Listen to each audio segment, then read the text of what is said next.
I mentioned in a previous video that I found border towns in Thailand to be the most interesting places. And today we're at another border town, the border town of Padang Besar, which is in Songkhla province in Thailand. And I'm not sure which part of Malaysia it borders. We're at the fresh market, Palat Sot, and underneath that it says Tesaban Muang Padang Besar, the Padang Besar municipality. So it's just going to have a little bit of a walk around.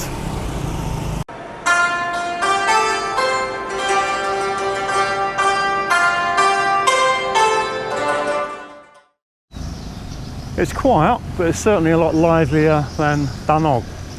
And whereas I know Dannok quite well, I've been there several times, I'm a little bit disorientated here. I think I've only been once before, when I was single and with no responsibilities. One day I just jumped on a colourful bus that had Padang Besar on the front and went for a quick look around, and I don't remember there being anything very exciting. I spent an hour or two, then came back. So this is only my second ever visit. The people here seem to be those living on the Thai side of the border. I haven't noticed any Malaysian tourists, but they're all Muslim and I don't hear any Thai being spoken. They all speak the Malaysian dialect, the Malayu. There's a very, very close connection with Thais in the deep south and Malaysia.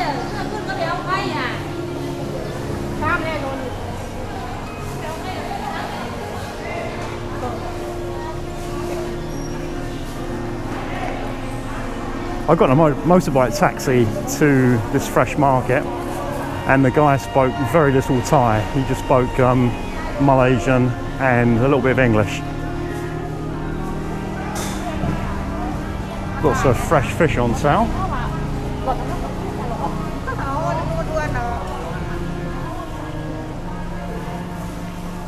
It's quite similar actually to some of the markets in Hat Yai. Obviously a lot closer to the Malaysian border. It's right on the border and a lot more convenient for Malaysians.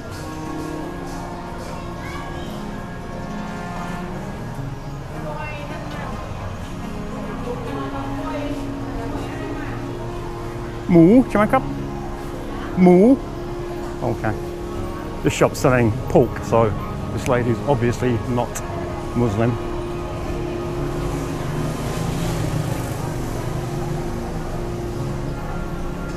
When you look on the map, it looks as if half of Padang Besar is in Thailand and half is in Malaysia. Obviously, you can't have that. There's actually two towns, so and they're both called the same. They're both called Padang Besar, and they're joined together. But one town is in Malaysia and one town is in Thailand.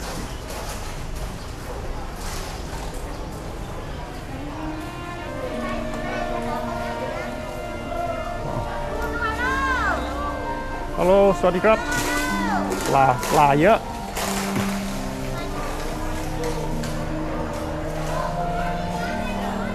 Good morning. Hello.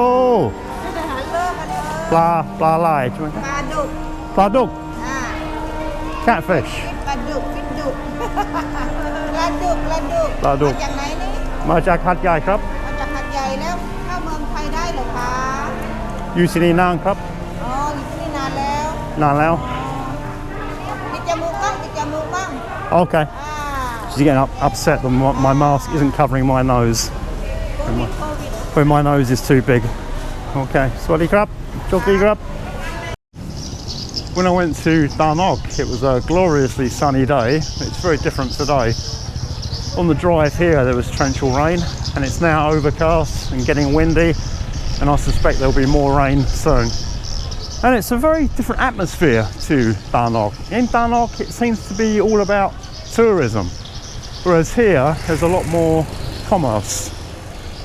Quite a big fresh market, and lots of fruit and vegetables and fish and meat being sold both in the market and outside.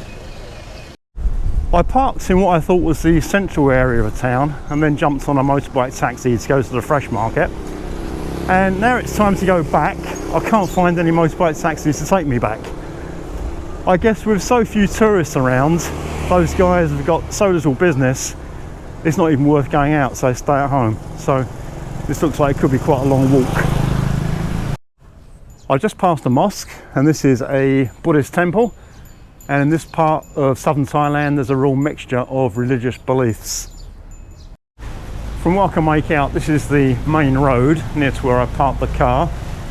And it's now raining, which is making it pretty miserable walking outside, so I'm trying to stay undercover. And unlike Dannok, where there were sort of no people at all, there are people here, but you can just tell that under normal circumstances there should be a lot more people, and they just aren't here. Padang Besar has quite an important railway station, but it's closed at the moment. The main line coming from Bangkok down into the south of Thailand terminates at Sungai Golok in Narathiwat province. If you want to go down all the way into Malaysia and ultimately Singapore, you have to change at Hat Yai, and there's like a spur from Hat Yai to Padang Besar. And then from Padang Besar, there's a line that goes down the west coast of Peninsula Malaysia and then into Singapore. Because the Thai-Malay border is closed at the moment, you can't get a train down into Malaysia. And if you want to go from Padang Besar to Bangkok, you now have to get a minivan. There's no train service. Obviously, if you're taking the train from Thailand down into Malaysia, you're crossing a border, so you need to go through customs and immigration.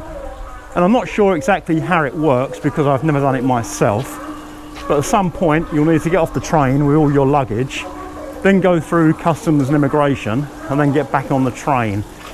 And a few years ago we were planning to go down to Malaysia to meet some friends, and I couldn't find any cheap airfares. So at one point I was thinking about taking the train, but I just decided with 2 young children and lots of luggage, it would be a lot of hassle, and eventually I managed to find some cheap airfares. I just found a massage shop. The door's open, there are people inside, so I went in to ask how much, and she told me it's closed, and that seems a bit suspicious because the door's open and there's staff inside, so why is it closed? I'm not sure if it's a real massage shop or it's just a place where they offer other services. Something that irritates me about parts of Thailand like this is that they have big loud speakers all around town, and they blast out what I think is a sort of mixture of news and propaganda. And when I've been to Talay Noi, which is the big wetlands reserve in Patalong, it's the same thing. And this starts about 6 o'clock in the morning. So it really is annoying. Lunchtime, and I've just stopped in a little Ahan Tam Sang place. This is where they make food to order. There are quite a few khao gang places around, but this is where they pre-prepare the food and just leave it in trays for hours. And I don't really like that. And I've also noticed here that, as you might expect, there's a lot of Malaysian food for sale as well, but this place looks very Thai. When I visit places like these, I find it best just to park the car and then walk around and get motorbike taxis.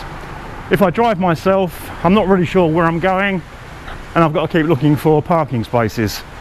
The motorbike taxis are really easy, they're cheap, at 20 baht a ride, and the guys know exactly where they're going.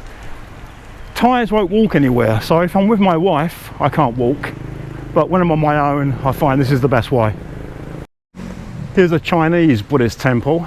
Lots of Thais in southern Thailand are ethnic Chinese, and lots of visiting Malaysians will also be ethnic Chinese. Thais like to invest in gold. There are a lot of gold shops in Thailand. There's a big one just opposite, and they're always painted red and yellow. And if you have a Thai girlfriend, it won't be long before you take a trip to the nearest gold shop. And a lot of financial commentators are saying at the moment that hyperinflation is just around the corner. So it looks as if the Thais have been right all along in investing in gold. If you're looking to stay a night in Padang Besar, the options I've seen so far don't look very good. There's a few small places, and as far as hotels are concerned, there are places like this, the Lighthouse Hotel, that doesn't look as if it's had a coat of paint for about 40 years.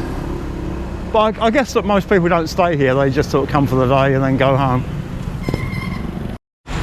When I was outside the gold shop, the owner came outside and we started to chat, and he told me there's a lot of COVID in this area.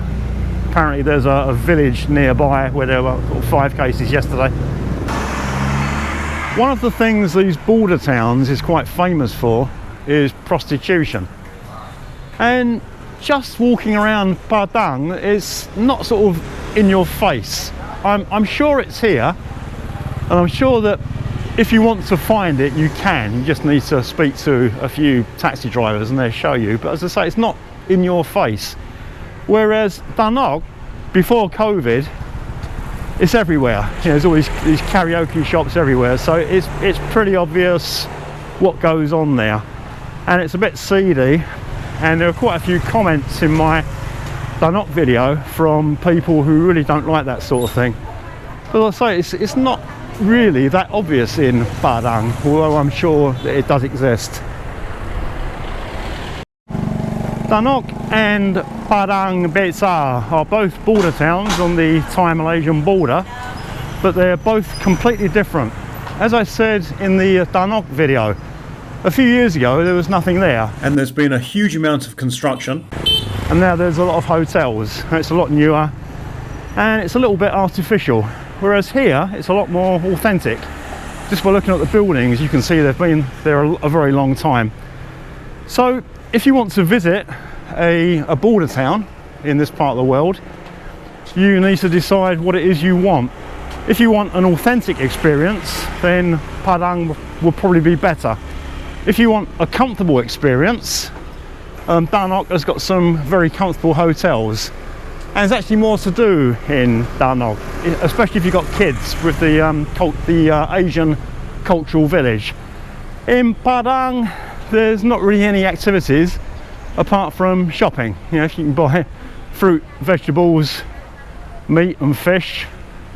There's not even any big sort of supermarkets or department stores, so there's very little to do. So depending on what it is that you want, then you need to decide which of these 2 places to visit.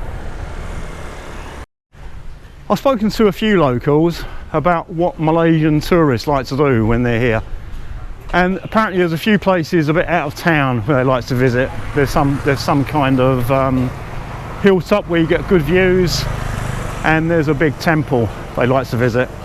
But I'm not going to go to those places. It's still raining. It's not heavy rain, it's just sort of a light drizzle, but it makes life quite miserable walking around. So I think I'm going to head back home now to Hat Yai. If you have any comments, questions or other feedback, please leave them below. There'll be more videos soon. Thank you for watching, and also thank you for getting this channel to 1,000 subscribers recently. It's really appreciated.